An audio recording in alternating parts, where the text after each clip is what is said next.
Youth Affairs and Sport Minister Govindas Konthovzam has alleged that the Congress party forced the 4th session of the State Legislative Assembly to end abruptly with their commotion as Congress wants president rule to be imposed in the state and as they did not want significant discussion on the prevailing issues of the state.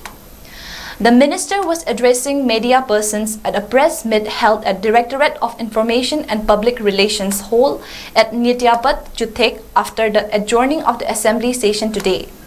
He said, today's session was convened to discuss the issue prevailing in the state, but the Congress MLAs, in violation of rules provided by the rules of procedure and the conduct of business, started disrupting the session. He termed it extremely unfortunate that the opposition members displayed unconstitutional behavior by protesting with placards in their hands as the speaker entered the assembly. Important oiba hojik leiriba state ki issue kaya sing asi numit chuppa ma ngasi si khanabagi adugumba akoina lohogadawa khudongchaba do opposition ki members sing na lohon kidre haduna khoina yamna alosona tawjari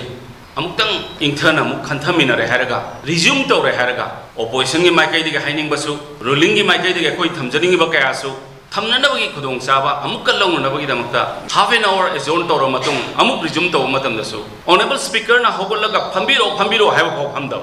chair da leriba honorable speaker na lepkhalakpa matam da member including the leader of the house phamgadabani masi by convention da leijara poni masi so phamdaba aduna ina thamjaning basidi asiguma khudongchaba kaya singa si mangre adugi mathakta congress ra pamribadi akhoi leiriba constitution ki obligation punamak sing asi skip tok thok lai haraga house dissolve tawraga PR lakna nabagi adugumba yamna laibak thiba demand amani aduna ai mayamda sengdok charnabagi sigi media sida isaruk yajabani manipur da leibiriba praja singna akhoi punamangna khangmina gadabodi kaino harakanda manipur sida tangdu leita handaba amuk hena langhan nabagi machak si opposition singa sinbani haidana ai mayam da thamjari